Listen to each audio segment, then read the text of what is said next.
Good evening, everyone. It is September 25th, and we will do the pledge and then start our business meeting. I pledge allegiance to the flag of the United States of America and to the republic for which it stands, one nation under God, indivisible, with liberty and justice for all. Okay, I will take the roll as we have a special meeting first. okay. Trustee Fritchie. Present. Trustee White. Present. Trustee Quezada Present. and Mayor Levin. Present. We have one resolution for the special meeting this evening, adopting the Village of Austening's Public Housing Agency's 5-year plan. Whereas on September 18, 2024 at 7:30 p.m. at the Birdsall Fagan Police Court Facility, 8688 Spring Street, the Village of Austining Board of Trustees held a public hearing to receive public comments on the Housing Choice Voucher Program, Section 8, 5-year plan effective January 1, 2025. And whereas prior to the public hearing, notice of the public hearing was published in the July 25 to 31 issue of the Gazette, which publication was preceded by notice in the July 18 to 24 issue of the Gazette, that the 5-year plan would be available for review effective July 22, 2024 at the following locations: Housing Choice Voucher Section 8 Office, 16 Croton Avenue Rear, Austining, New York; Office of the Town Clerk, 16 Croton Avenue, First Floor, Austining, New York; Austining Public Library, 53 Croton Avenue, Austining, New York; and Joseph G. Caputo Community Center, 95 Broadway, Austining, New York. And whereas the public hearing was closed on September 18, 2024, now therefore be it resolved that the Village of Austining Board of Trustees adopts the Public Housing Agency's 5-year plan effective January 1, 2025 through December 31, 2029, and directs that all necessary documents be filed, including this resolution acknowledging the adoption of the 5-year plan. Do I have a motion? So move. Any comments? We received them. Oh, Sorry. Does anybody have any questions on the 5-year plan or any comments? Reading that as a no. Stuart? All those in favor? Aye. Thank you. Thank you, Marilyn. We have a motion to Marilyn. adjourn the special meeting and go into a work session. So moved.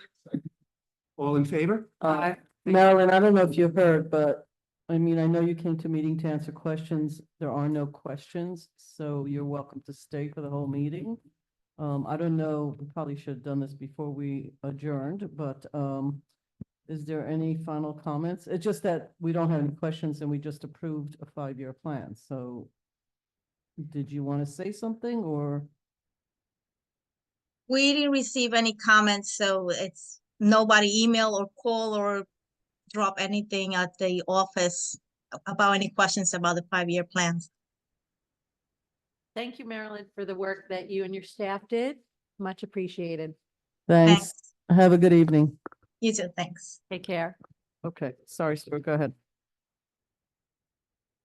Okay.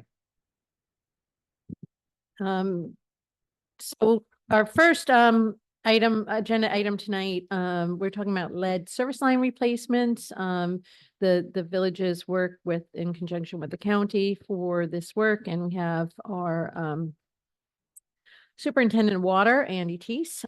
So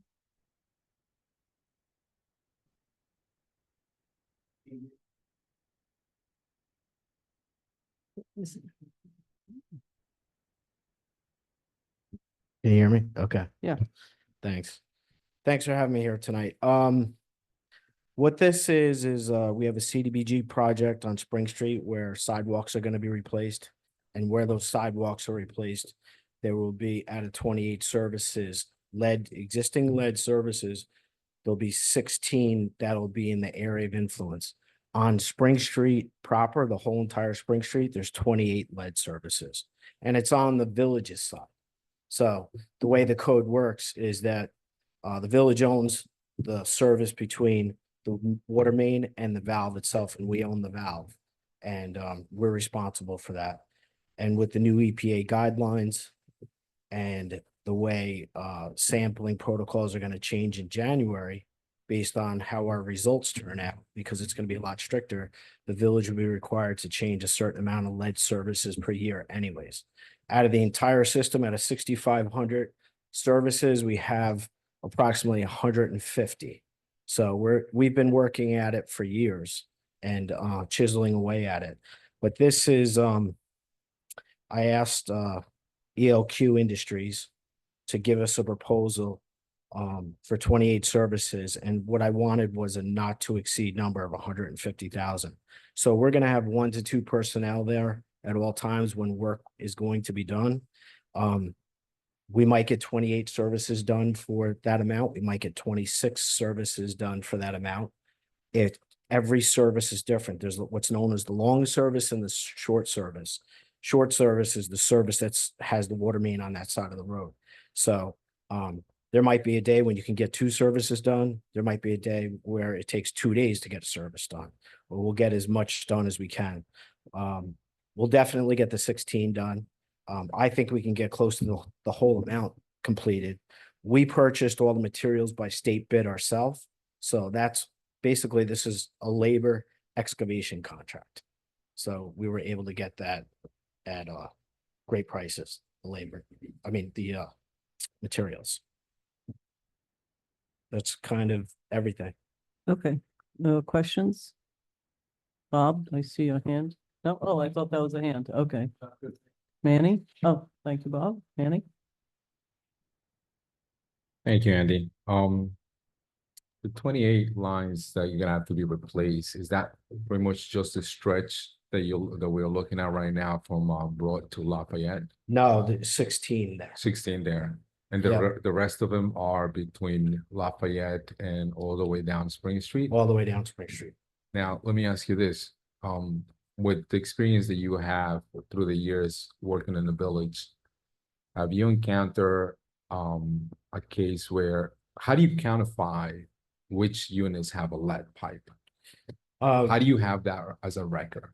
We have it in our cards when they were installed back in the 50s and 60s. So we had to go through for this materials EPA report that's due next month, the entire system, and that's what was noted. We could find as we go, like water main breaks, we found like where a service was affected, we've found where we thought it was copper, it was lead. So we address it every time. But the records have been really good. Okay. The other thing too is, which I'll talk to the board about, is we talked about water mains and replacement for the next 15 years. So we came up with a 15-year capital plan, even though that we'd like only look out 5 years on what's the necessity that what needs to be replaced. Part of this will be when we change out these lead services, we're going to take what's known as coupons off those out of that water main. And so basically it's a sample of the pipe. We're going to send it to a lab and we're going to look at the useful life. If it's really thick pipe, like we had on Hunter Street and we had at Underhill, we're able to reline it. And that's what's going to happen in the future. But there's a part of the water main that is 6-inch main, and we're going to replace that with 8-inch main in the future. So we're kind of looking at both ways, like if it's cost effective and it's and it can be cleaned and it has the integrity, we're going to go that way. But if it doesn't have the integrity, that we have to think about in the future, how many years do we have left on it, and does it need to be replaced in total? So it's kind of like, it's good timing with this capital plan. Yeah. We can see where we're going. So no, that's a very good plan, obviously, and I like the 15-year look ahead, because I think that will give you the ability to just in a budget perspective to kind of see Yes. how to manage that portion, and obviously the board and the future boards be able to analyze that number. So let me ask you this, and the 16 lines that you have on record, what happens if the line that you're going to be replacing from the sidewalk that belongs to the village, what happens if you find The a lead owner's side. pipe from that point to the private property at the homeowners? Are they responsible to be replacing those At as this well? point, we have to notify them. We have to notify them in writing. But the EPA is trying to get, and it's a great question. The EPA is trying to get to a point where they put it on the municipality totally, which is kind of a nightmare because, okay, we would have to budget for replacing the owner side. We would have to set up a payment plan for the owner, so it's like the municipality is almost becoming a bank. Stuart would have to do a ton of work because you would have to have access agreements for each piece of property for a contractor or the village to get onto it. So it hasn't gotten there, but right now we're just obligated to let them know in writing. And if they say, I want it done, we'll say, here's 5 contractors that are reputable. You Because know, I think that will be for me, because I went through this, Mhm. I have to replace my water line that was lead and it was leaking. on your and- side. On my side. Mhm. And that is just, I don't want to say a nightmare within itself because it wasn't. Yeah. It's just time consuming. But the advantage of that is sort of the advantage, the disadvantage is that I needed to break the sidewalk. And I will hate to see that a Right. homeowner has to do the work afterwards and it will damage the side of the sidewalk where you guys would just, I know. after that is being replaced. So I'm trying to avoid that portion, and I know it's not gonna be this whole sidewalk, it's just gonna be a portion of that, but it's not gonna be the same. Yeah. Unless we use the same contractor that, we have. We'll on the push them contract. as So far as we can. I but think that will legally- be for me, it I- will I be, get it, how do 100%. we get ahead of that game just to avoid a lot of that stuff? in Well, there? that's like the point of doing this work now, right? So we get that done before the winter. We give them notification and, talk to them a second time being like, are you gonna move forward with this? And it's up to the village if we're gonna set up that policy. A lot of privatized companies like Viola, like these big water companies out in New Jersey, Hayworth, they pretty much are taking care of it and they're assessing it to their water bill. But we're not at that point yet because there's legalities to it and kind of waiting for the EPA, but I understand your point too. Worst thing we do is to rip up a new sidewalk. Yeah. So. So so to piggyback on that one, and I know we have a capital project to repave Spring Street. And I know that's not your purview, it's Paul's purview in a way. So when you do this, I'm assuming what year and how long is gonna take for you to replace these lines? So what I forecasted out was, based on other water mains that had to be replaced. This, if it was approved, would be 2028. If it's a new water main, would be 2028. Okay, so I'm gonna turn around. And so- it's, and Hold on. Yeah. So- Okay. So Karen and Maddie, so the capital project, or not the capital project, but the chips and all this other stuff that we talked about a few weeks ago. The application went in. CDBG money. When we will know more or less where we stand with this. We won't know for several months, but the reality is we're still working on, like, we're probably 2 years behind anyway. So the likelihood of this creating a real issue before we can address the majority of lead service lines is not likely. The CDBG grants move incredibly slowly. Okay, so more or less, we're talking about maybe 2028, possible 2029. Probably. Okay. Probably. And we do have the ability to, based on the way we structured the programs, like we could realign the priorities in order. So in the event that we still, for whatever reason, they were moving more quickly, or we had, for some reason, we're delayed, we could switch out some of the order of the programs, because right now that's prioritized as the first priority, but we can always switch it too. So I don't think there's a big risk of us doing work and then having to redo it. Okay, so I'm gonna ask another question, and Andy, you don't have to answer this question unless you know. So Con Ed has been working from Revolutionary Road all the way up, and they're halfway, I want to say, before Lafayette right now. Dude, anybody knows how far are they going to be going into Spring Street itself? We can, I don't know, do you know, Andy? So we can definitely check, but as some of us know, Con Ed is subject to change their plans, so we will do our best. I mean, the good news is they're doing this now, so if they're, even if they're going all the way up Spring Street, this is great timing. But, You know, I'd have to double check on what their plans Yeah, are. my concern is because they're patching the roads. So if we're not thinking to do this project or repaving Spring Street for another pretty much 5 years, it seems like it, 4 years, okay? Right. Spring Street is gonna look even worse than what it looks right now for the next 4 years. So we can, you know, look, the other thing too is we'd want to make sure we capitalize on the fact that they're responsible for the paving. So I think there's ways we can work this out based on the speed as which, you know, I think we'll be able to work on the lead service lines more quickly than anything else that's going on here. And if that's the case, we might be able to also, you know, if we have to tell Con Ed, you still have to do this, but you got to do it on our timing. That probably, Because something we do, my too. recollection is when Paul was here, we were talking about the new regulations, so Yep. the curve to curve. So is either we asked them to, because again, they doing a whole, pretty much the whole Spring Street, the lower portion of Spring Street. Why don't we just take advantage? I'll leave the logistics to you guys. Maybe we do the repaving and maybe we piggyback in the curving and then we'll leave alone the sidewalks.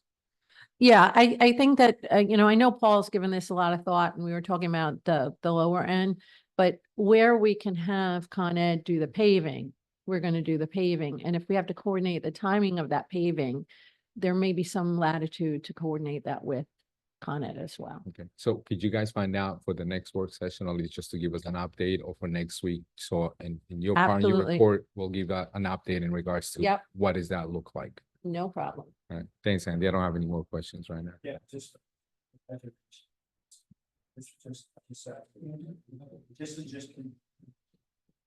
Andy, can you speak into the microphone? Nope. It's kind of dying. Well, I'll say it real quick. Okay, thank you.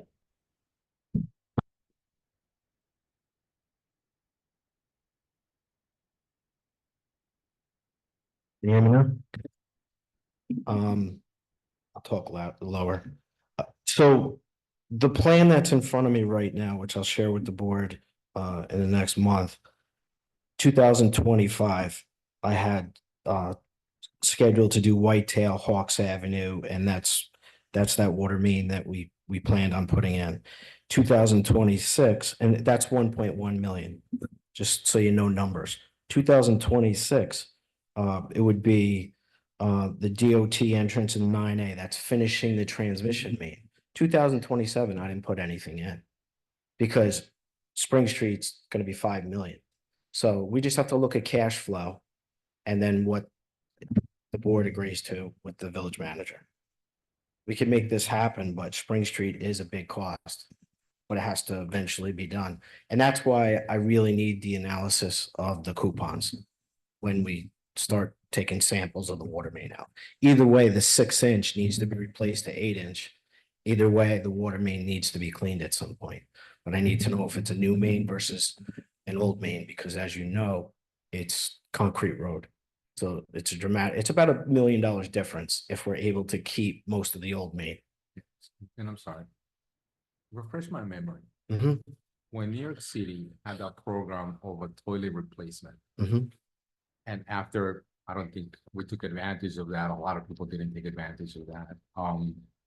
And they had something else that they were gonna give us some credit at some point in time in regards to water lines or Yeah. some of the replacements. When COVID hit, they canceled the whole They program. cancel everything. Yeah.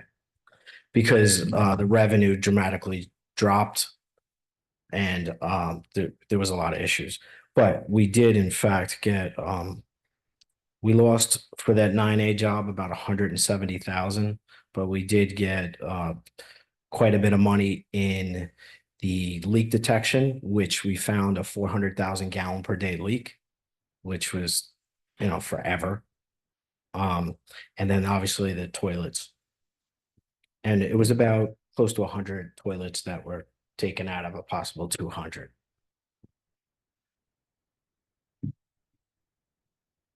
Okay, oh, Yeah. I'm up. Dana, do you have any questions? Okay. So thank you, Andy. You're welcome. From a public perspective, how much interference people going to expect to see from this, call it fixing, construction, et cetera, et cetera? On Spring Street? Any way Yeah. to do these? Yeah, well, on Spring Street, it's, I think the way after talking to people, like foremen and picking people's brains, based on water breaks that we've had there, we would probably, stop parking on both sides of the street of the area of influence, so you could always keep traffic moving. I'm trying to avoid shutting the street down. If we can keep traffic moving and have less of traffic control, meaning like flaggers, that kind of stuff, it's more cost effective, but also I don't want to cause an accident as well. It's gonna, anytime we put a water main in, it causes issues, but if we have the right communication, and it's gotten better through the years with the Nixle and the police and our communication with them, we can give people notice Okay, so for traffic. give me the total numbers again, not the dollars. How many, what's the total call it population of fix-its that you think you're going to have in this project? On this project, 28. You're going to be doing 28 of Eight them lead. over what time frame? Up until probably second week in January. And It they're might be all- done faster. I'm sorry, okay. Yep. Mhm. Let's not talk faster, let's be conservative. And, okay, and it's all in one location? It's in multiple locations. Right, It's between Broad Avenue and Lafayette is what my main concern is. That's the 16. And if we still have money and we have weather in that number that we're asking to Mhm. get approved, it'll be from 245 Spring Street to 269 Spring Street. okay, but it's all downtown, it's all in, it's one neighborhood. Yeah. Okay, that's what I meant, I should have said Mhm. one area versus across the village, right? Okay, so I think the communication to the folks who live in that area, and there's a school there, right? Mhm. That uses that road a lot, so the Nixle, while nice, I think not that many use it. I wish people used it, but, and I think new movers into our community aren't aware of it. It's not like you move into an apartment and you're told, hey, this is, this is what Nixle is, and if you don't use it anywhere else that you come in from. So we need a communication plan, because I can imagine on such a busy street with so many multiple houses and such parking issues that this may not be smooth running for the people who live there, so we might have to do some sort of notifications. It's not an engineering conversation, it's a public conversation. Because it seems to me what we're doing here, unless I'm misunderstanding this whole thing, is we're fixing old infrastructure Correct. in line with EPA standards. So if EPA didn't require this, would we be doing this? No. Okay. If Flint, Michigan did not happen Mhm. with everybody getting sick, this would not have been brought to light.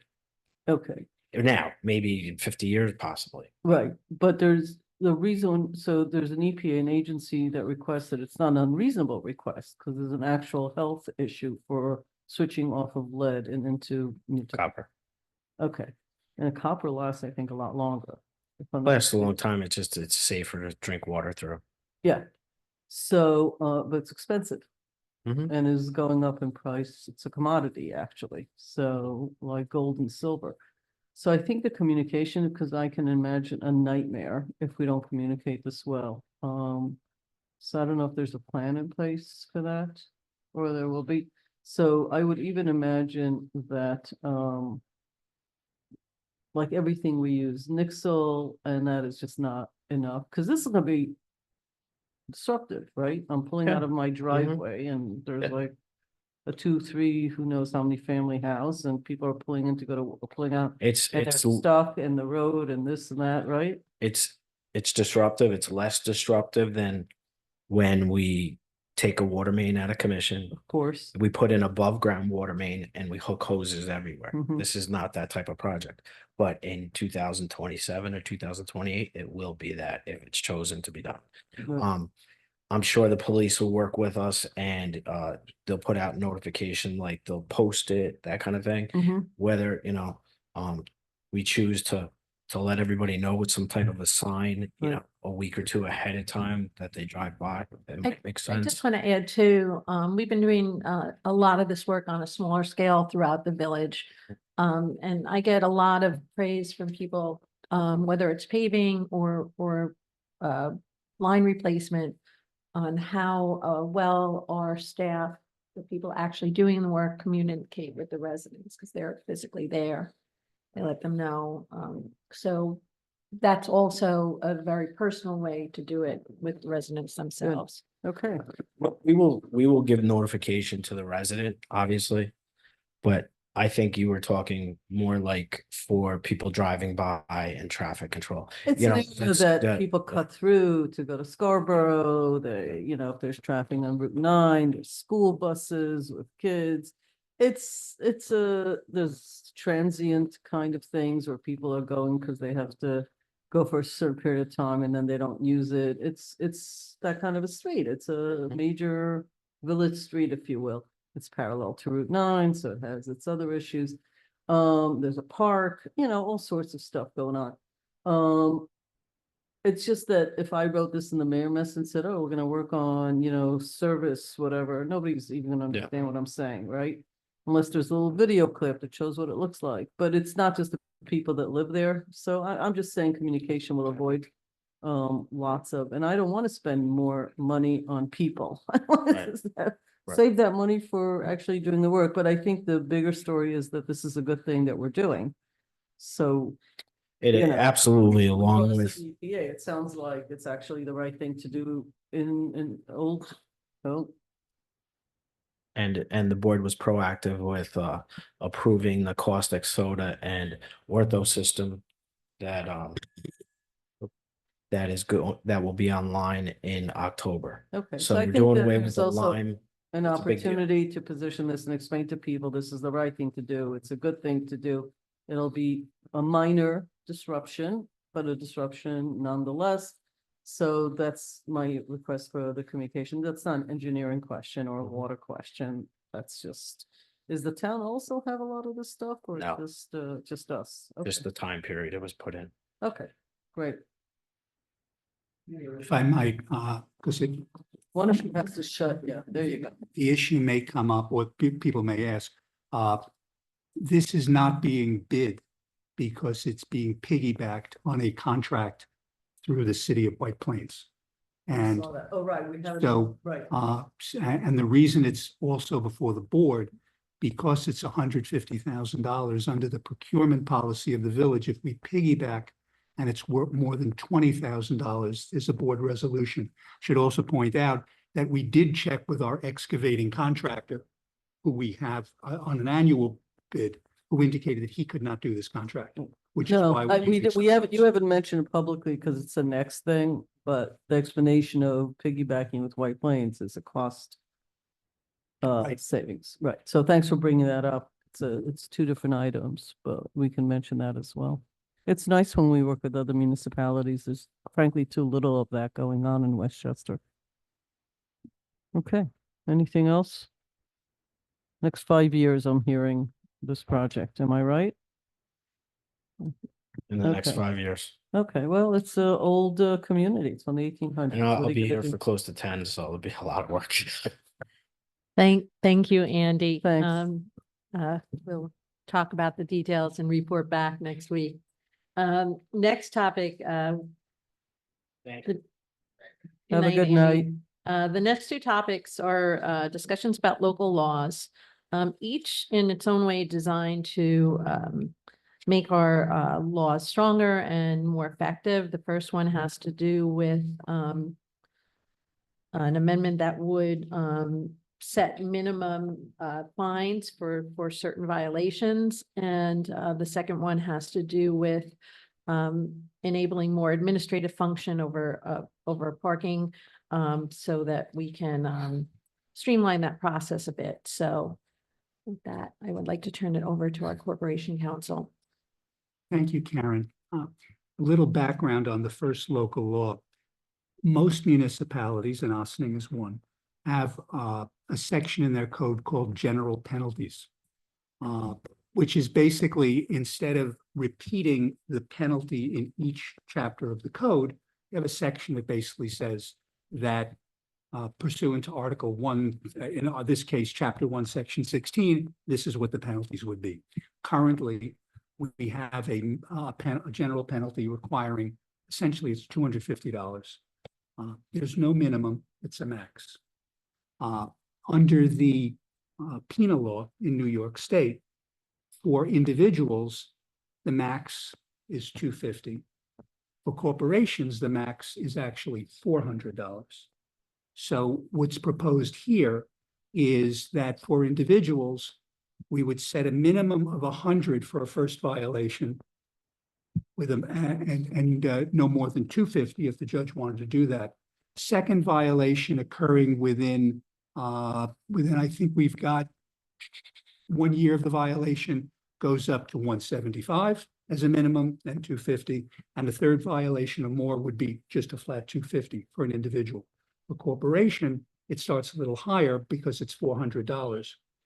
What this also provides for, and what is also in the penal law, is that the court can, instead of fining someone, these numbers, can basically determine that the individual should be sentenced to an amount not to exceed double the amount of the defendant's gain from the commission of the offense. And this would apply to any section of the code, which would include the zoning code. So, for example, if an individual is found to have been overcrowding his particular property, that individual could be assessed a fine based on a daily fine that we have in the code, or there could be a hearing before the judge, and the judge could say, oh, you've basically charged $2,000 a month for 10 tenants when you're only supposed to have 2. And so those 8, that's 16,000, how many months you've been doing it, and we can go up to double that if the judge wanted to do that. The burden of proof would be on the village. It's by a preponderance of the evidence, which in terms of burdens is actually the lowest burden of proof that's required. But this would allow the village to essentially ask the judge to request a hearing once there is a conviction on a particular charge. Particularly in the cases of our building and zoning code violations, imposing a financial penalty which is essentially equal to the profit the person has made, rather than just $500, $1,000, even if it's a daily fine, is actually, I think, more of an incentive to, and more of a hammer to these folks than otherwise. We also, as I said, we can also, and we continue to ask on daily for a daily fine, but this is basically provided for in the penal law as an alternative sentence to a fine. And we can adopt that and just put it into our code, and it would apply to any section of the code. We already have something like this already in the recently passed Chapter 92, which replaced a lot of our housing code. And I believe it's also in the revised Chapter 162. But this would now basically, it covers any violation of the code. So and it would not be something that would be used willy-nilly, but it is something that, again, the court is required to conduct a hearing. They have to give due process to the defendant. The defendant is allowed to make a statement and present evidence, but ultimately it would be the people or the village's obligation to prove that. And if so, the judge could, I say does not have to, but could assess a fine that does not exceed double the amount of the defendant's gain from the commission of the particular crime.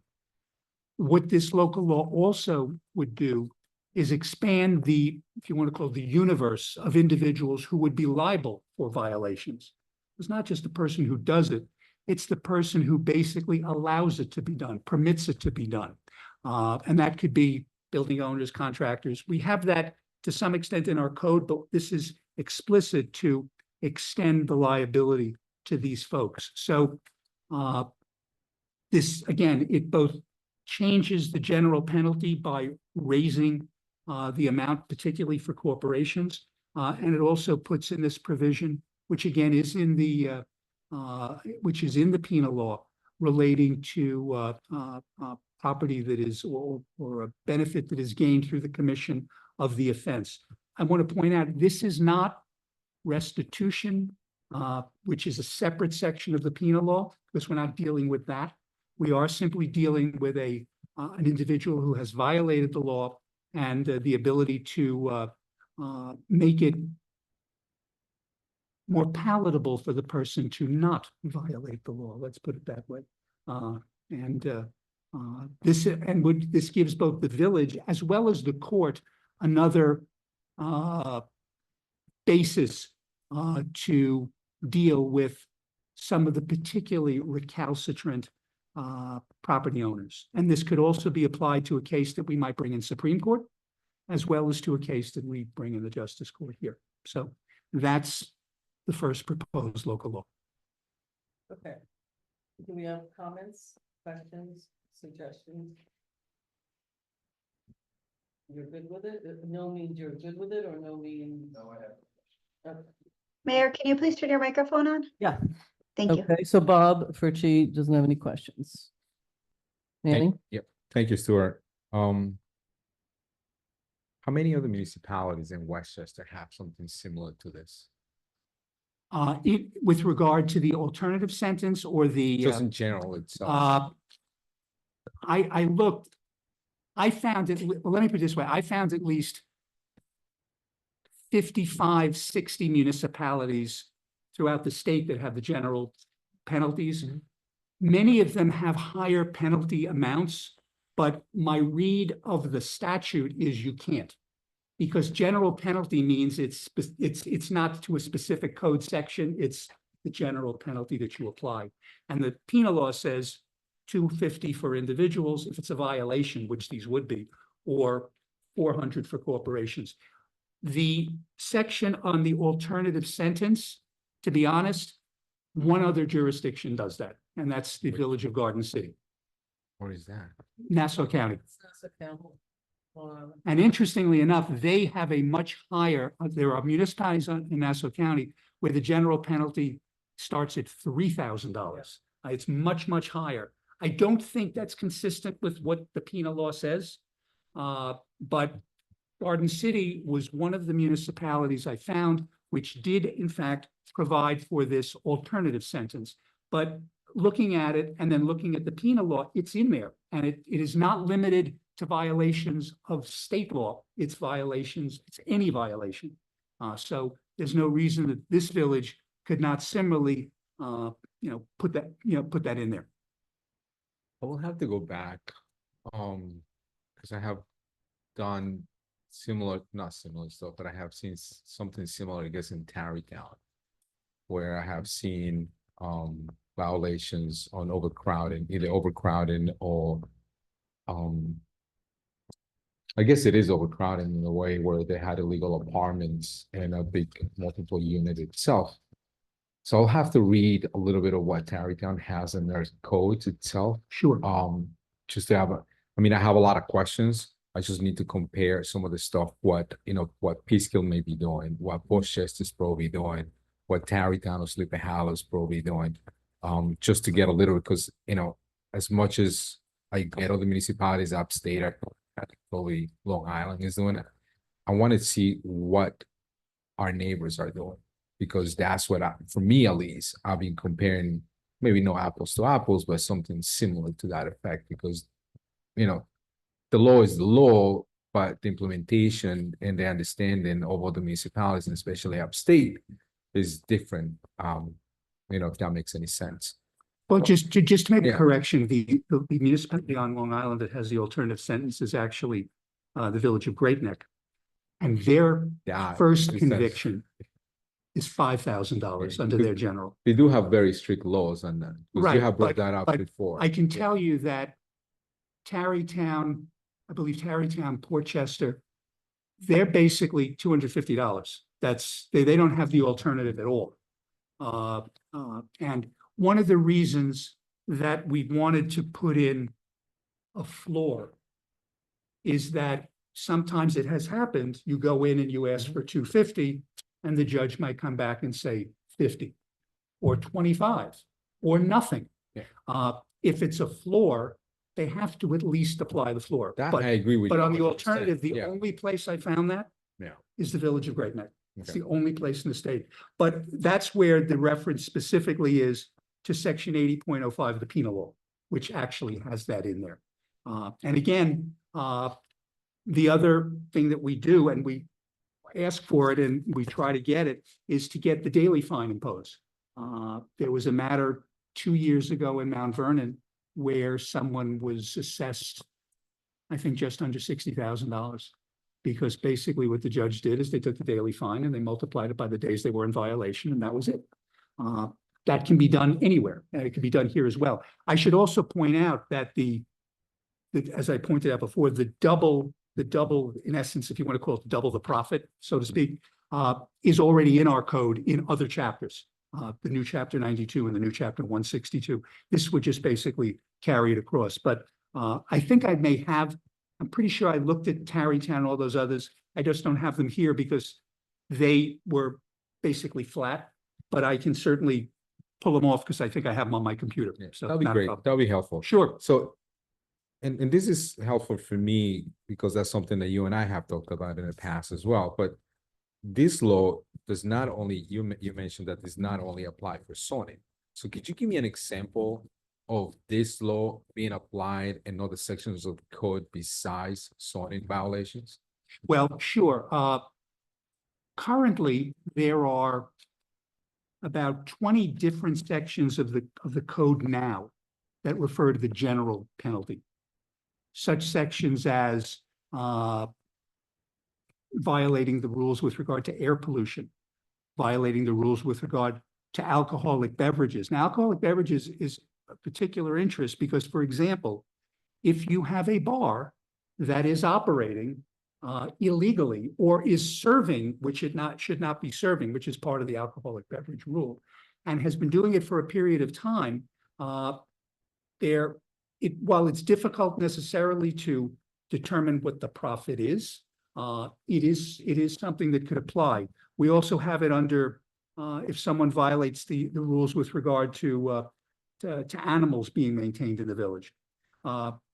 We did have it with regard to brush, grass, and weeds, but that now has its separate section, so that's not part of this. Other parts of the code that have it, the flood damage prevention section, which is on the stream maintenance and stormwater, is in there. Food establishments, which is basically, so if someone is basically operating their establishment, be it without a permit or without certain licenses, particularly without a permit, because without a permit, then you've got a whole period of time that they're basically selling something without the authority to do it. That would be something where this could potentially apply. Again, with our other licensing, laundromats, it applies. Parks and recreation, we have a general provision in there for that. Now, that's less likely to use this because generally it's against an individual and you wouldn't really see a situation where they would be benefiting from that. We've got it for going out of business sales, for swimming pools, for window cleaners. Excavations is another one. If someone does an excavation and basically sort of tries to beat the clock with regard to something we're doing, that could be another circumstance where you could ask the court to conduct such a hearing. Peddling is an example. I'm trying to see our provisions with regard to water. So if someone was doing something there, again, provisions with regard to overhanging signs and awnings. So if someone's doing that, again, that's difficult to necessarily show that there's been a profit to it, but that's it. So the point though is that's with regard specifically to the general penalty. The alternative relief or the alternative penalty that I'm mentioning, as I said, that would cover any chapter in the code at all. So again, it could cover if we have someone who is operating a cabaret without a license, for example, which we know happens. And that individual, over a particular period of time, how would we necessarily prove what their profit or loss might be?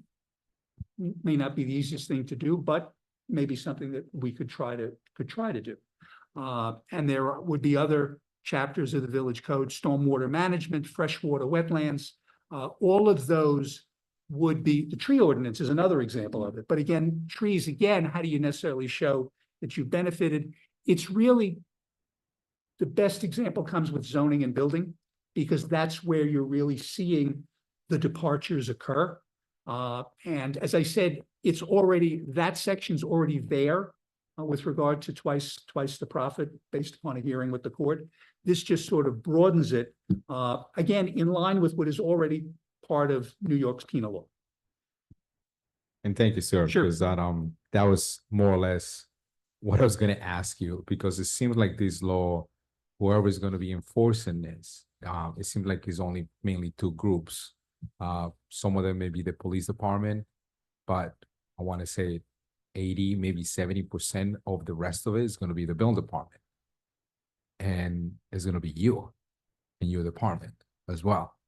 You're going to be involved regardless of what kind of fine is going to be involved, because, you know, you and your department is going to have to go and prove this to the Correct. courts, Correct. regardless of which court it is, either local court or Supreme Court. Right. So I just want to be mindful of what, even though I think is some of the stuff in concept, I think is a great concept. I just want to be mindful of a budget perspective. Right. Not just a budget perspective, but actually staff perspective, because this is not just the first law that this board is passing. There's a couple of the laws that also affect the bill department, that also affects your department as well. Right. But I guess the point to make there, Trustee Kazad, is from the building department perspective, they're writing the violation anyway. So they, you know, it's not as if this is going to add them. From the perspective of, is this a case where we would want to get to ask for basically the profits of the business, so to speak, if we want to call it that, that would fall on myself and my deputy to ask, and the court could easily say, no, we don't want to have a hearing. We don't think it's warranted, because under the law, the court has to direct the hearing. If the court doesn't want a hearing, there's no hearing, and we then just go back to the fine. And the hearing, as truthfully, would be a matter of, as I said, presenting, evidence. Clearly, in a building department case, if we have leases from the people who have been in there, or we can, work with that. But from my department's perspective, it might result in a couple of additional hearings should that happen. From the building department's perspective, the person would already have been found guilty, so there's no real more work for them in that regard. This would fall on my department in the event that it happens. And I don't think it's going to come in a lot, but we've had a number of matters we've taken to Supreme Court with some egregious violations by landlords. And, again, I think overcrowding, working without permits, those are the kind of situations that are probably most applicable here. But I certainly acknowledge that there'll be a circumstance where there will be, more hearings than not. But again, the building department's going to write the violations, and then the real questions. And the thing is, at the get-go, with Maddie's assistance and Joe's assistance, we'll know what those cases are, so that we can start basically building it, early on, and get a conviction as quickly as we can, so that the hearing can, take place. The hearing has to be on a minimum of 10 days notice. And the judge has to be very careful about that. It's not enough for the judge to take something in writing. He actually has to conduct a hearing. But I do hear exactly what you're saying. Understood. And I appreciate all the work you do, Stuart. So thank you. So again, for me, it's a little bit more education on some of the stuff that are here. So I may have more questions, but if this goes into a public hearing, then I'll make my statement there. So thank you. Dana, questions, comments, thoughts? Just curious what prompted this change? What prompted you to look at this? My deputy and I have been looking at many of the sections of the code in which we have no minimum fine. And it has been our experience in the court that where there is no minimum fine, the fine tends to be very, very low that's assessed by the court. If it's a 250, it's because we've often had the court say to us, well, it says no more than 250, so I can do 25 bucks. I can do, and that does happen. So part of this was to put the floor in, to basically say that's what it is. The second part is, since the penal law distinguishes between an individual and a corporation and assesses a higher number to the corporation, there's no reason not to basically distinguish between the two. The idea of basically setting a tier, based upon when the violation occurs, is just to ultimately get up to that 250 or 400, depending on individual or corporation. The idea of the alternative sentence essentially comes from what we've already put into the code in other chapters with regard to as I said, chapter 92 and chapter the new chapter 162. But again, to be perfectly honest, if a landlord is overcrowding a property and is pulling in $20,000-$30,000 a month from those individuals who should not be renting, a fine of $400 for his corporation, he'll take that fine every single time, literally. I mean, there's no incentive to do anything else. If you, however, can come back and say, oh, you made 16,000, fine.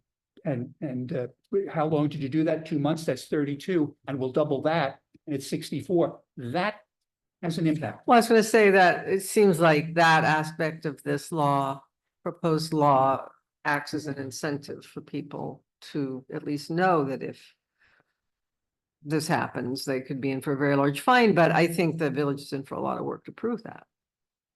Can I just speak for a moment? Yeah. I'm not sure that that's the case, given some of the most recent things that we've done. So the reality is, just to put it in a little bit broader context, we have issues of egregious behavior by landlords that are documented with photographs, with many, many, many instances.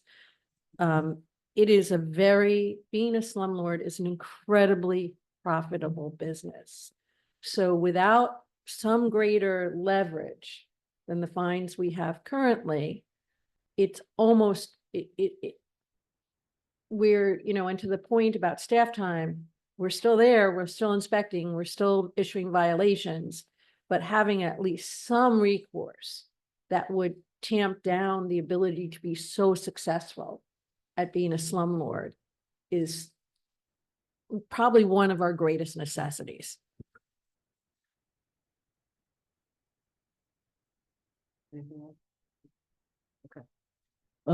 So you asked sort of the question I was going to ask and get more input on, so thank you. So there are a couple of things specific to the way you wrote it that I want to ask about. Number one, the doubling, no more than double. Why the words no more than? That's in the penal law. That's a direct Quote Okay. from the penal law. Okay, so you're using something that exists. Thanks. The minimum issue, actually, it's interesting that you're bringing it up, and we've had this conversation. Do all of our fines, fees, et cetera, that we set as a village board, do they all have minimums? No, which is one of the things we're going through to Okay, sort of look at that. The answer because- to that is no. Right, so it isn't, I don't think that the court has an opinion on what the right pricing is. I think the way judges work is, here is a piece of paper that says that the fine is from this to that. If it doesn't have the from, they could do whatever they want. Once we establish the floor, it's like, the way you see criminal cases, minimum of this, maximum of that. And the judges often say, gee, I wish I could give you less, or I wish I could give you more, but this is what the legislation says, or the policy, or whatever. And I think that consistency should be done across the board. Everything should have, if we decide to do a small minimum, fine, but everything should have the least and the most, so that there's a bandwidth of consistency. Because it is really not our role, and it is not the judge's role to understand why we do what we do. I mean, they can read all the pieces that we send them, but they really need the guidance, and we should set the guidance exactly for what was just discussed. So I don't think all landlords are bad. In fact, the majority are perfectly good, and they are in the business of housing. Slumlords are not in the business of housing. They're simply in business. And they are greedy. And that is why I don't call them landlords, I call them slumlords. And they use their LLPs and LLCs to get around lots and lots of stuff that they can get away with. This is not, they have corporate, well, that's what he's referring to, that they're corporations. Limited liability is a corporation. And I'm not gonna say they hide behind it, they're not. So we're not discussing this because we have a theoretical conversation here. We have now experienced years of a growth in this business that when landlords are here, they talk about how they provide housing, but what they really are doing is they're running crappy businesses, frankly. And it's not healthy for the community at large, and we all know this and we've experienced it. And the other piece is the building department has nothing to do with this, actually. They're looking for things, they find things. It's really whether the village itself at a particular point in time with a particular issue goes back and says, I want a hearing because I want this to be part of the profitability model, which I think is brilliant. I mean, I think municipalities will start looking at this and doing it themselves, because this is a conversation going up and down, from New York City up to, 2 hours north of here. It's an issue. Treating people badly and stuffing people into houses in an unsafe environment is a topic. So I think this is great. I love the profitability model. Might I suggest that it is going to be difficult to prove profitability in a business where slumlords don't have papers and don't have leases and don't how do you prove that they make 30 to 40,000? And with individuals who are residents who don't want to go to court and don't want to complain about a really bad landlord. They're afraid. We know that. So we live in the real world, not in some newspaper reality, but in our actual experiences. I think one of the ways we might want to start looking at things is that we should look at what they do with ETPA. They do analysis of average rentals in Westchester. So if an average 1-bedroom in a 2 or 3 family home goes for $2,500, if we have a building where, and I don't know if it should be codified, which is why I'm asking, it's a statement, but it's a question. We have to look at and say, well, Joe Schmo may not be charging $2,500, but since Joe tells us that he charges $100 because there's nothing to prove otherwise, how is the judge going to then, how would you even ask for a hearing based on what? You might want to start establishing an index, and the judge will either accept it or not accept it. But, when they look at ETPA, they look at average rents and, all of this stuff across, a larger index. So I think it's something, and again, this is only if you ask for a hearing on behalf of the village. That's correct, Mayor. I should point out, what you say is actually codified in our code. When we revised put in chapter 92, where we put in the profit, twice the profit there, it was specifically put in that the court could accept, I believe we said the HUD Westchester County, essentially, what the rental rates are. Oh, okay, so it's already I in think we there. even put in the website. So we can take that language, put it in here, and I would essentially recommend use that. something like that. But the answer is that is already in another part of our code, so we. So got there's it. like a tree here. First of all, it's not everybody. And it's probably very effective for repeat offenders who use different limited liability and partnerships because they own multiple things under different names. The law sees them all as individual corporations, but the people who own it they're the same person. So it allows the village that knows at the ground level what's going on to say, look, we've seen you before. You do a lot of this. You own lots and lots of property, so you should know better. And we're going to go to a hearing. We're going to have, I think, issues with who do we take to a hearing and who do we don't. And we're really going to have the intention of keeping it to this. So I think using the profitability model is really the only way. The goal here is not for us to make money. Nobody wants to make money off of this. Nobody here, and I don't think any of us care, about us making a dime off of this. The issue here is to get the word out to slumlords and say, you make plenty of money by doing things legally. You don't have to stuff people into a house and be so greedy that you're making an extra $30,000, $40,000. It's $300,000 to $400,000 a year that, like, I don't even think we've discussed this before, shows in our assessment of the property values because somehow nobody sees this money. So this is like for really sort of bad characters, and the bad characters know who they are, they know what they're doing, and they cause other issues. So I think this is sort of great. I think more municipalities would look at this and start thinking about doing this themselves. So and others, as you said, already start at a higher rate, $4,000 or $5,000, because that's their way of dealing with it rather than using a profitability. But I think it's all about profitability.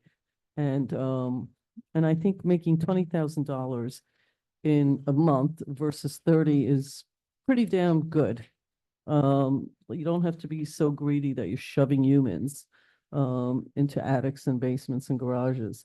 So hopefully this will have that effect, is to stop some of that rather than us.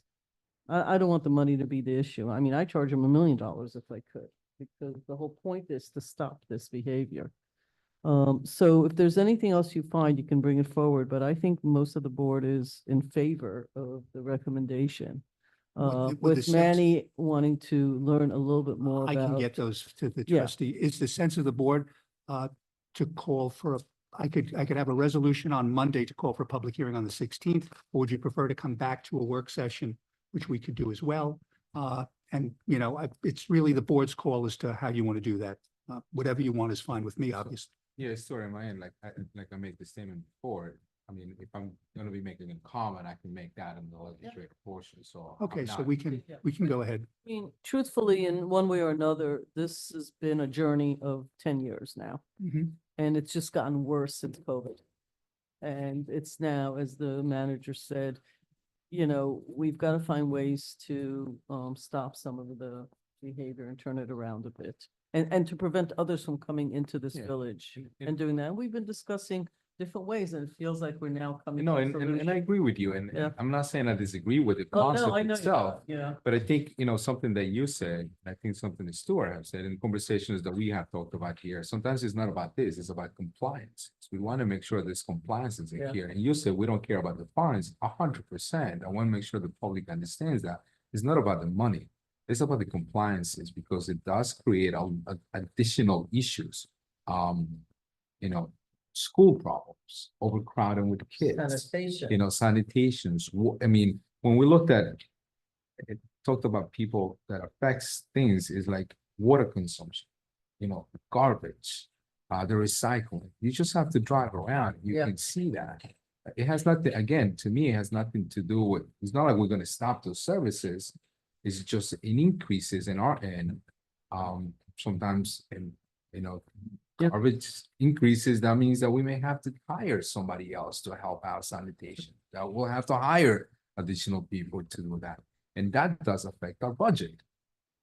So just keep in mind, this is not about the money, it's about the compliances and regulations that we Yep. have established already. So again, this is not that I'm against what you have brought, it's Understood. just I need to educate myself a little bit better, just to Sure. understand. Maybe there's things that I would like you to add to it, best practice that what Terry down in Sleepy Hollow may be doing. I don't know. I'll send them through to you. Yeah, I have them on appreciate that. Thank you. my computer. Thank you. The next local law deals with chapter 250. Maddie and I seem to think that we revise this just about every week. This local law does not revise any particular parking restrictions or anything like that. What the code currently has is that there are certain aspects of traffic regulation in the village that the village manager is authorized to basically create regulations for. This board can, if it wants, decline those if they feel it's appropriate. What this local law does, and just to be clear, what it currently provides is that the Board of Trustees basically gives to the village manager the power to designate where parking, stopping, or standing is prohibited, limited, or restricted, designate parking meter zone, designate places where handicap parking is permitted, designate through highways, and designate an intersection as a stop intersection or yield intersection, as well as to install the necessary signs. What the local law does is the following. The vehicle and traffic law, particularly section 1640, lists 22 areas of local traffic regulation that the board has authority over. And that ranges from designating highways, as we just mentioned, to prohibiting turning of vehicles at certain locations, regulating crossing of roadways, designating safety zones, establishing truck routes, which this board has done in the past, as well as with weight limitations. And what we're proposing, or what's being proposed here, is that those 21, I think it's 21, or no, those 22 regulations or those restrictions that are currently in the vehicle and traffic law be put into the village code, number one, and that the village manager be designated as the individual who has the authority to promulgate or come up with those regulations. Again, with the understanding that this board can at any time determine that they don't want those regulations to go into effect, or an individual can come before this board, before the regulations go into effect, and challenge the regulations. So, for example, if Karen were to come up, or any village manager were to come up with a particular regulation dealing with truck routes or weight restrictions or things like that, which in the past this board has done, there would be a regulation. It would be published in the Gazette. It would have a date certain for it to go into effect. It would require, as any of these regulations would, input from DPW, village engineer, and input from the police, and that's already in the code. And then, as I mentioned, if this board, when made aware of the particular regulation, decided we don't want to make particular street a non-truck street, then that regulation simply does not go into effect.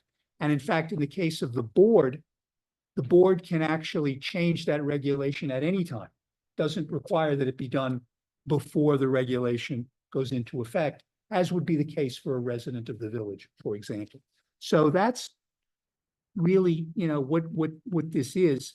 It deals with, declaring snow emergencies and things like that. But basically what it does is it takes the sections of the vehicle and traffic law, makes it clear that these are what the particular activities that the board has essentially allowed that can be done with, under its auspices, and then delegates those responsibilities to the village manager.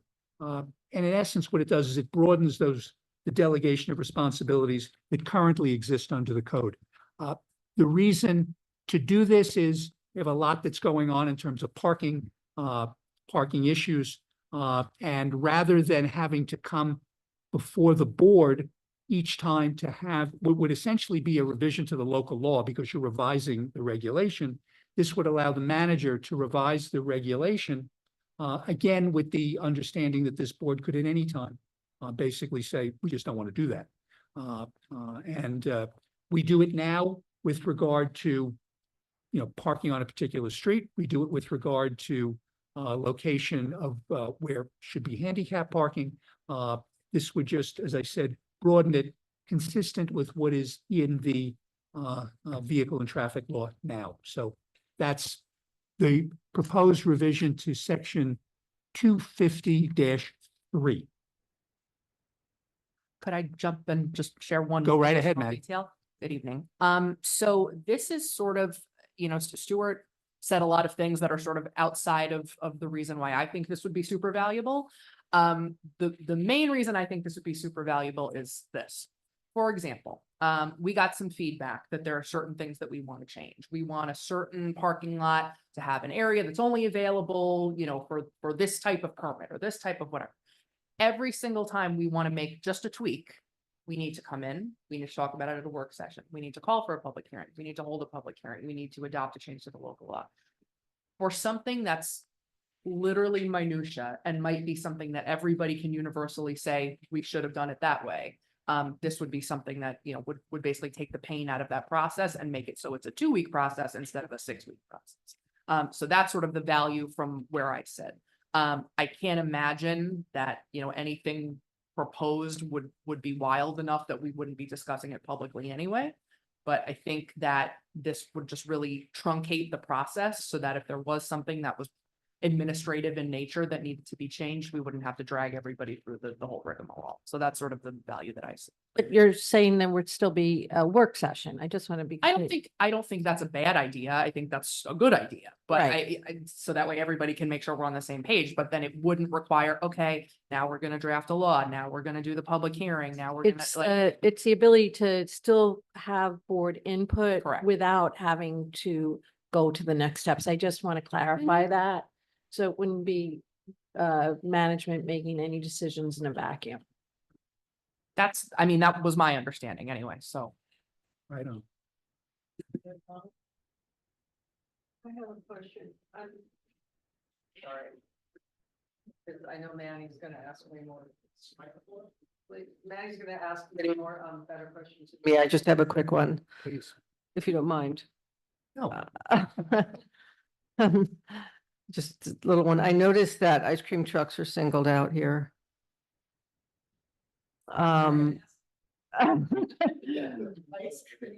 Don't pick on the ice cream trucks. But prohibit them from stopping to sell ice cream on any highway within the village or on all such highways. Is the word here operative highway? It is the operative word. That language comes directly from the vehicle and traffic law. So what you're seeing in that 1 through 22, that is actually essentially lifted from that section of the vehicle. So the highway, any street in the village? You're Uh, basically saying ice cream trucks can't operate. No. No. If you wanted to restrict, you could, Yeah, but otherwise they're allowed to operate. In other words, okay. I love ice cream. No, it's like you. They're can't- part of you can't summer. sell, like, you can't stop. I mean, sometimes they play their music over and over and it's annoying, but But I you can basically stop like on them. like 9A and sell ice. cream. Okay, like highway, okay. I understand, but the equivalent of a highway. But I will personally promise there will be no limitation of ice cream in any capacity as long as I'm here. We will maximize access. That was the only one where I thought, wait a minute, ice cream.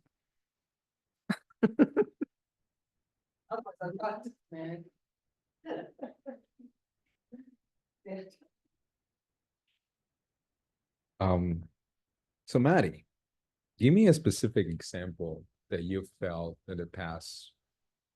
I'm not gonna call pandemic, but because we were very flex. So in the past year and a half, that you felt that, you know what, we could have done this in a week. Now it's taking us a month and a half. I have a fantastic and very timely example that I can share with you. So down at the train station that we have the smaller commuter lot, which is Quimby East, that the board tackled one of Nelson Nygaard's recommendations, which was to add more daily spaces at the train station above what Metro North already had. So we went through that process. We created a zone for that entire parking lot, that entire 32 spaces. Shortly thereafter, we were contacted from not only folks in the neighborhood, but also businesses in the neighborhood who said, wait a second, what about evenings? What about times that businesses would still be open, that folks in the neighborhood might not necessarily need all 32 spaces to park overnight? Businesses like Maracas or anything in that neighborhood might like to have some parking. They'll pay for it, but they might like to have some parking available to them that's not on the street, or that they don't have to leave their car in the train station parking lot and walk all the way over, things of that nature. Something like that is, I think, pretty reasonable. And we brought it to the board and we went through the whole song and dance and you guys approved it. So something like that could have been. Sorry.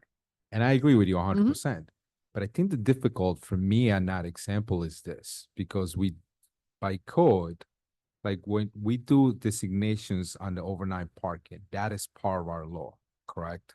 And parking lots as well, if we do that, then we really loosen a lot of, not that I want control of that, but we loosen a lot of control because we are trying to look at it as a neighborhood or as a village through, not just for a group of people. We want to make sure that whatever laws, applies, my comment is going to be applied to any law.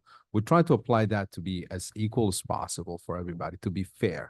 So I'm not sure if reacting for a group of people, and it doesn't matter if it was this group or another group, it will be the most effective way for us to say yes. So even though I agree with that, You agree with the instance, you just, exactly. the process yeah, is, with yeah. the process itself. So maybe look, because I was part, well, you were part of that board when we changed this law with Ave. So yeah, you were, yeah, Ave Zambrano, yeah.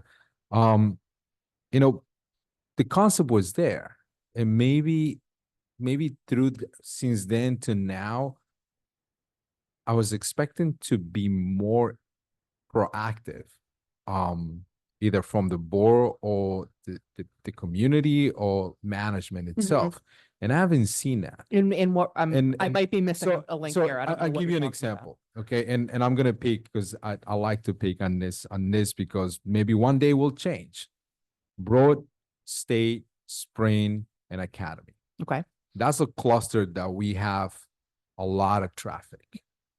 And the manager, village manager, has the authority to make all those changes without a lot of the stuff even When you before say coming those in. changes, Changes what meaning, changes? parking. It has the ability to change the parking. Christ has the ability to make it one way.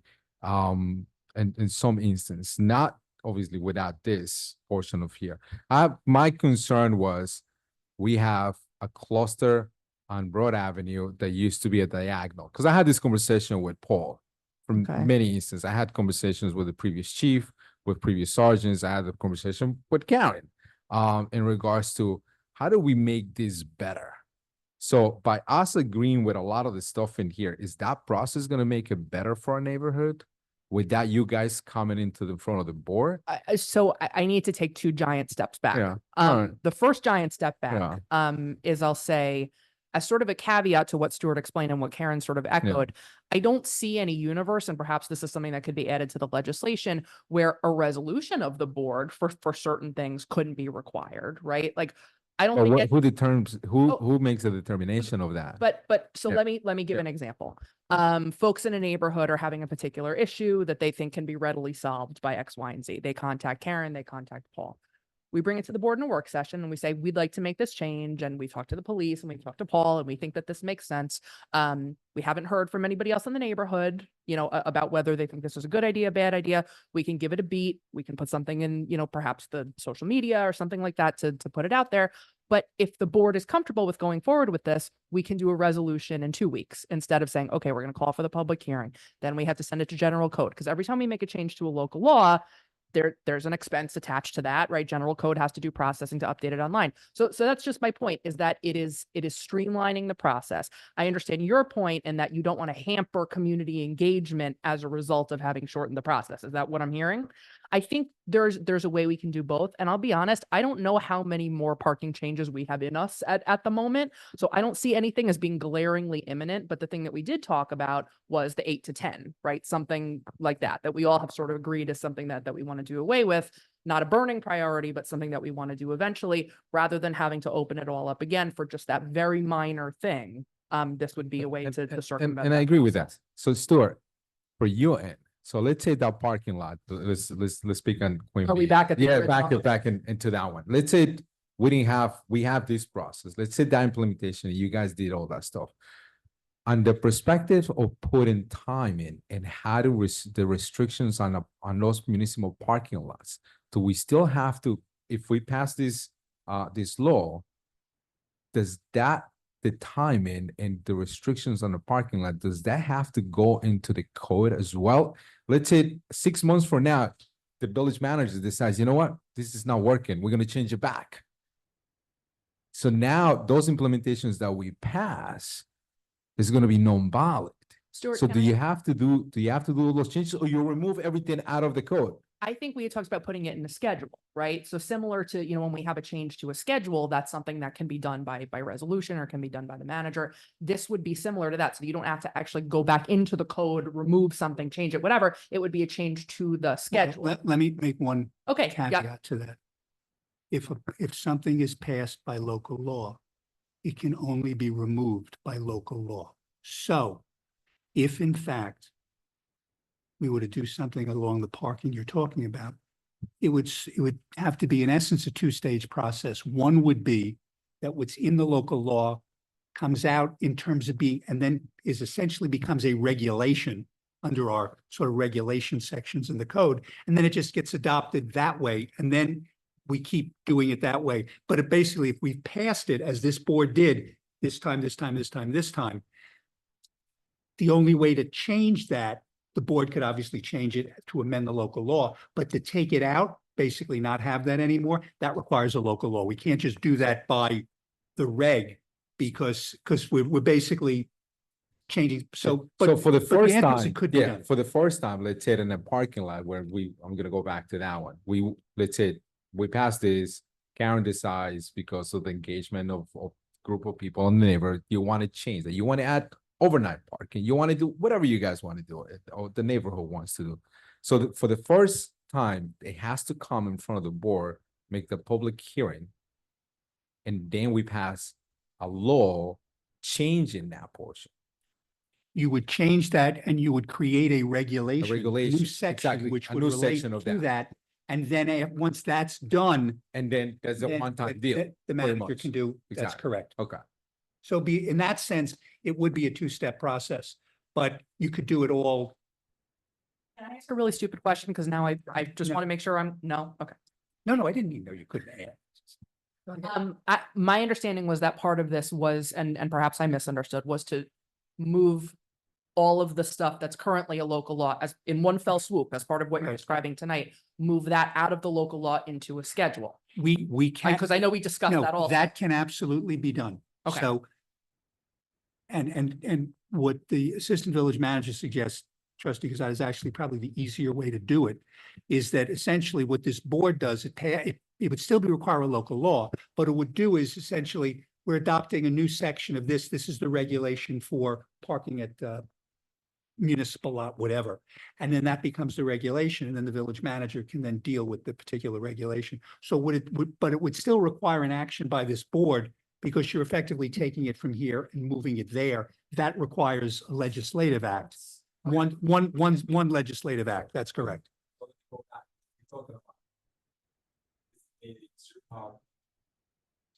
Sorry, we're talking about like another one, like making a one-way Mhm. street, whatever. Instead of the two-way, now it's gonna be a one-way. But in our code, the designation of that street is a one-way or two-way, regardless of which one it is. So you'll have to go through all the 22. That we would not. The reason is the designation of the one-way streets is already a schedule in the code. So with that, all in that case, the manager would be able to basically say, this street was not one way, I'm gonna add it as a one-way street, or I'm gonna take it off the list. What the assistant village manager, I think we're going over is, there are certain aspects of, for example, the time limit parking and things like that, that are not part of any schedule in the code. The better practice would have been, on my behalf, to have put them into schedules initially and not put it into the body of the code. But with regard to, for example, one-way parking, with regard to alternate side parking, with regard to snow streets, we already have schedules for all that. So all we're doing is essentially taking that and changing the schedule. Where we don't have a schedule, we'll have to adopt a schedule. And that would be a sweeping one-time thing that this board could decide or not decide to do. And then going forward, it would be the process that we explained earlier. Karen hears from a group of constituents, we bring it to the board in a work session, we get consensus of the board, perhaps accompanied by a resolution, and then we go forward. And so now it's a 2-week process, not a 6-week process. This is meant to prevent us from annoying you in perpetuity with some of these things also, because, most of what we're doing now with Passport and now that we have the kiosk and stuff is pretty, it's digital, it's pretty quick on our end to make the actual changes. All we really need to do is the signs. The place where we get jammed up is the length of the process. So. And I, Oh, I just want to say, but to clarify, that's when we're talking like, we thought we needed 20 overnight permit parking, but now it's turning out that we only need 10. So we can free up more parking for hourly parking, like things that really are Because- sort of de minimis in their impact. But make it easier to just get it done in a more responsive time frame. So in concept, I'm okay with the concept. I think I would like to understand a little bit more how many of those will have to make a one-time resolution, just to understand that better. And I had another question. Well, you're Ice cream trucks will not be stuck. So, I'm always asking two questions, right? And one of them is, what problem are we solving for? So it's a staff issue. For me, I'm not in support of doing this. I believe there's value to elected officials, not just to be oversight on what's being done, but to actually have conversations on behalf of the public that they represent. And our engagements have a dozen people in them. It doesn't have 29,000. It has a dozen people here and a dozen people there. The parking conversation that became such a burden to the staff is because for the first time in like 25 years, we actually looked at parking from a telescope and from a microscope. And I wouldn't say mistakes were made. I would say like any rollout, you learn different things. And it created this sort of a hassle that in government doesn't go smoothly. And I get that. In retrospect, it's like, wouldn't it have been easier to just cut out 5 steps that we shouldn't have had to do? But government shouldn't work as knee-jerk reaction to a situation that occurred in the past 2 years. Because parking was looked at and we made so many changes that we didn't get everything exact. It's actually not even right or wrong. It's more like, gee, we didn't think about an 8 to 10 thing. You know, and when we set up this vendor, we didn't think that wouldn't like this vendor. We thought we'd like the vendor. So that is a very practical conversation. The more sort of esoteric conversation is, what's the purpose of local elected officials? The purpose of local elected officials is actually to have conversations about water and roads and sidewalks. It isn't like to change, you know, the civil rights in the United States that has been crappy for 200 years. I know politically people say that, but we focus 80% of your time and ours is spent on what people drive on every day and their toilet. I mean, the stuff we talked about today. This village under its charter has given village managers a tremendous amount of leeway in signing things and doing all that. But there is a purpose to having local elected officials, and that is that each of us represents a very large group of people. It is my personal belief that while the staff is equal to us in the sense that you all live here and you see everything day to day, your job actually isn't a representative role of the public. And I don't care. I don't feel burdened that we've had a lot of conversation about parking spaces. You know, I don't think we're solving a problem. It's only come this far because we attacked parking for the first time in decades. That will go away in the next year. And I'm not really that comfortable with being the last one in the stream of consciousness. The decisions get made. Oh, this should go up to the board. I'd rather have more stuff come to the board where we say, yeah, you guys could sign that. I don't need to do this. Or we don't have to change so often because 2 store owners said they don't like something, or 5 store owners. It is possible to say, we make changes once a year. We make changes, most municipalities make them once in 20 years. Like when I had to go to White Plains to do something, the law that I had to live with was written in 1974. And you know what I was told by their committee is, yeah, we're not changing it. I'm sorry. 1974, there are people in that room that weren't born then. They were okay with that. I think that we are reacting to something. I get uncomfortable with elected officials turning everything over, and not everything, but a lot. To me, this is like that line. I don't find this to be necessary. I'm okay with public engagement, and I'm okay with saying, we'll get to this in 6 months. When we put in the new parking thing, we said we're gonna look at data for 6 months before we look at anything. And if some people pointed things out to us, we could have said, thank you. We will bring it up to the board in 6 months when we look at all the data and their opinions and whatever. I mean, I had an experience today with the passport parking that I think something should be changed. Does that mean that like it should be changed because I, an individual, had an issue? No, somebody can say to me, you have to wait 6 months still, the board looks at it. I want more conversation at the board, not less. I don't feel burdened. Maybe my colleagues feel burdened by this. I don't, and I think the conversations take forever because they're actually important. And, truthfully, local elected officials deal with stuff like that. The planters that we put in and where they go in, it takes time. Some people might not realize how much time is spent on deciding which corner to go on, but that's actually part of what we do here. So I am not comfortable in having decisions come to us last, which is really what happens here.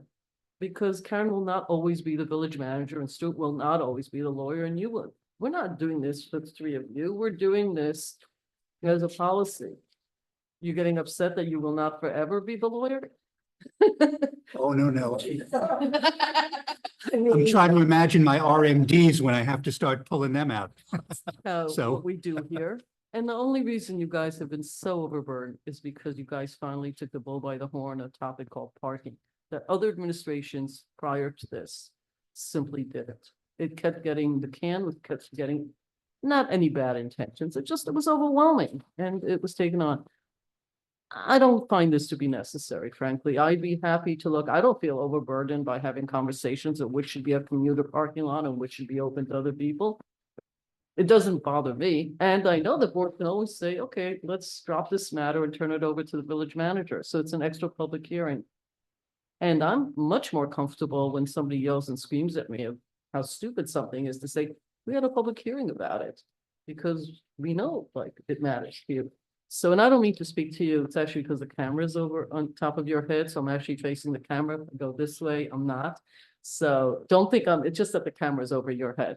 I think everything you've said makes a lot of Alright, sense. so Yep. I know, maybe I'm in a minority and maybe other board members are like, yes, it is a pain. Do we really need to discuss parking so much, et cetera, et cetera? I understand that, but that actually, to me, is why I became a local elected official. I think this stuff does affect people. And I'll talk to you about the issue I had this morning later. So you were looking at me this whole time. I knew it. No, Yeah. I actually thought I wrote you a text. I actually resolved it and was sort of saying I'm an idiot for not figuring it out sooner. But other people might have the problem. But again, that's a one-person opinion. It doesn't require, if I had called you, to change anything. You guys sometimes act a little too quickly. And you're so customer focused now that it's like an immediate, thing. Could have said, we'll bring it up in 6 months when we look at parking again. Anyway, that's just my belief in the role. I know it's a more esoteric conversation than the practical one which you guys are trying to have. I do recognize that. The practicality of, dealing in the office and then bringing it in front of us, you were sort of getting to that. Because you will be bringing it in front of, and I don't mean you personally, I have to sort of look over there because it's not being made for the three of you.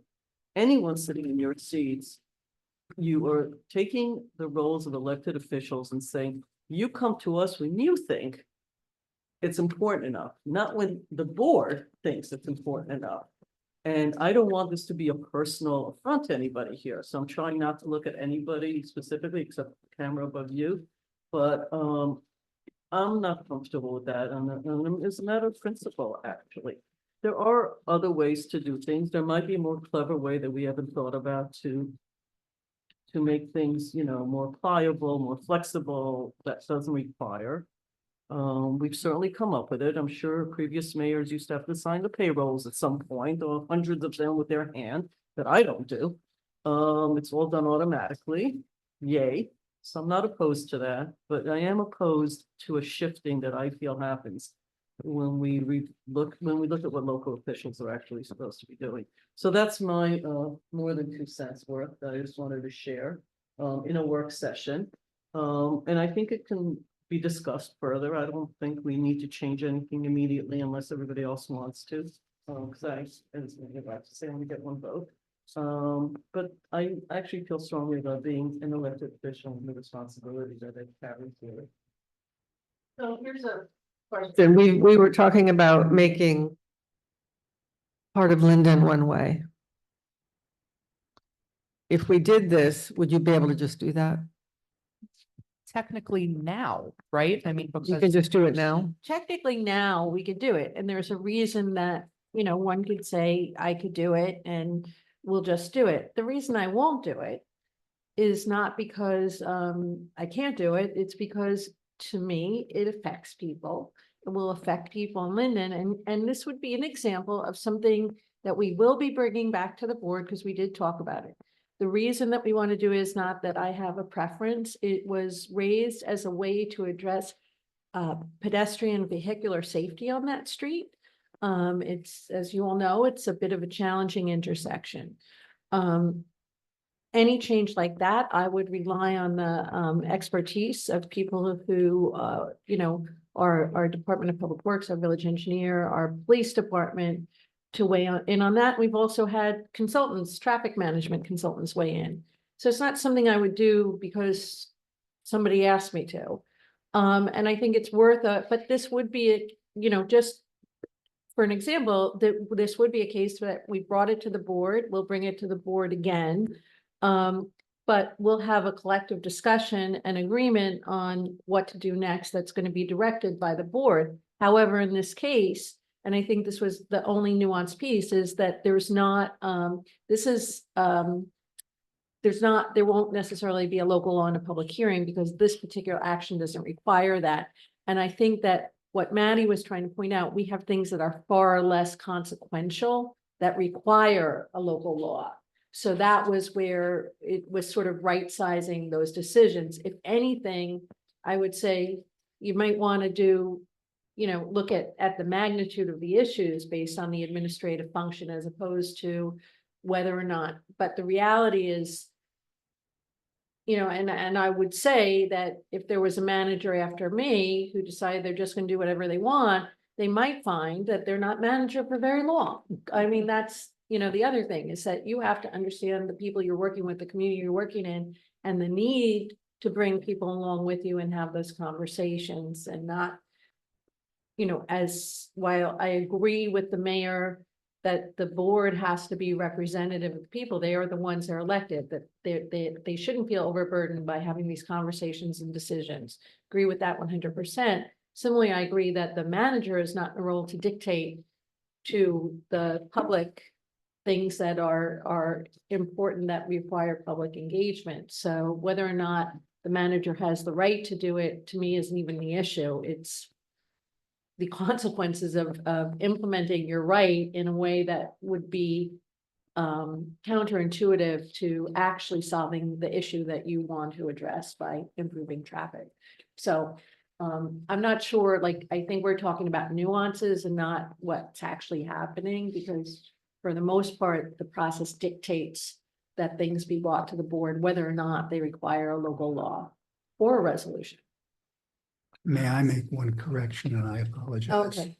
One-way streets would have to go to the board because the code specifically lists what authority you have. Designating one-way streets is not one of I them. thought we just said that designating one-way streets no, was, it that, would- because that's what I thought. Well, When you designate- said that, I was surprised I had that. No. Well, that's actually on here, designate any highway or roadway. No, for one way. I was shocked that I even had Huh? that authority. That would be added. No, I know it's the That's what's proposed one, which means that she Oh, doesn't that have would be that now. proposed. Then I would say that, you might want to look at I'm sorry, I misunderstood Okay. because, if you might want to look at the magnitude of the issue. So, Well, that's the maybe thing, it's some of better- these things are bigger than others. Right. That's what she means, but that's what. Some of these things, I wouldn't want to just be able, somebody just be able to go, yeah, let's put a stoplight there. So some of you the know. things that don't seem, look, there's an engineering point of view and, architectural point, and then there's like the human point of view, right? And so it's not always obvious and it's not always whatever. So the magnitude piece, the way this is written, it's not written in the level of magnitude. So maybe we just need to look at that issue based on what we now know. And also what qualifies. I don't look at the stuff that we do that have anything to do with the current administration, either us or you guys. That's not actually the role. The role is to set things in place that would fit to the boxes, not the humans in it. Maddie may leave tomorrow, not that I wish that. If somebody else comes in, everybody looks at what's written and what's codified.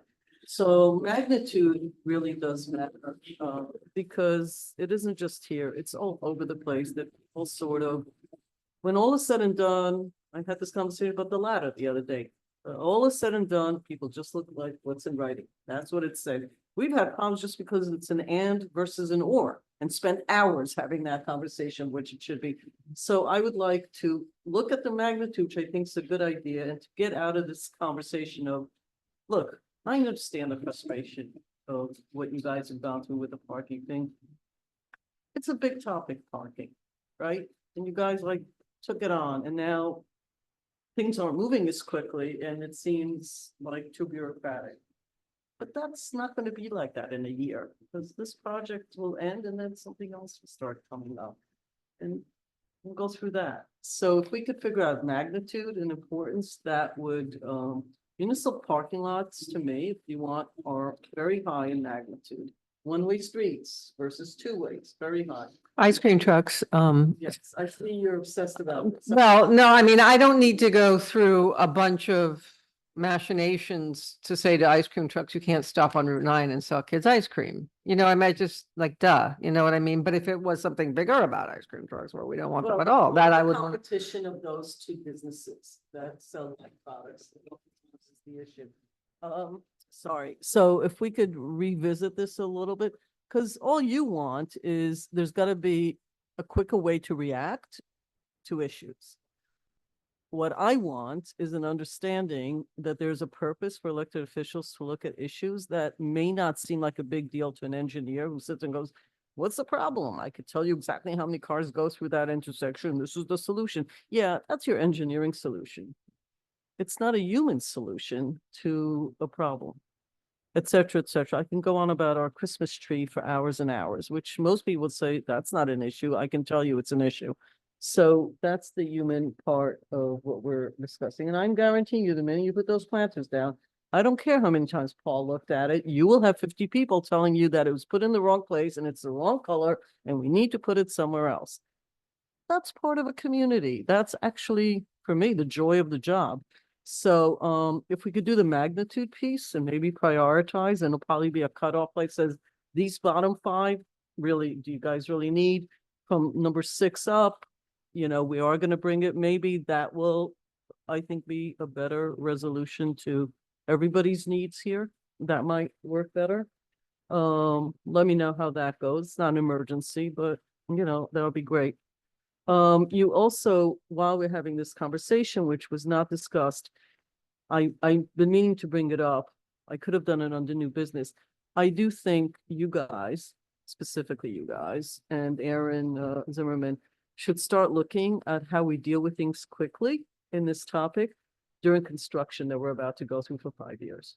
There has to be a way, because otherwise, all this legislation that we have in place applies to construction zone, and you might want to think, is there an exception that we need to make during construction where the village manager either has to quickly react to something or whatever? I don't know if I'm making myself Yeah, clear, So but I do administrative think functions during that I construction. don't want to be thinking about this when we're excavating. We're not a Okay. big city, and, you know, it's just something that like, is there a way to do temporary things without changing laws back and forth? So I think that we have a lot of construction coming up. Okay, All right. what else? Um, That recession when matters and collective bargaining. Don't move. All in favor? Aye. Aye. Thank you, ladies and gentlemen. It's, I don't know if anybody's on Zoom. I didn't ask. 9:15, and we will see everybody next week for legislative session. Have a good evening.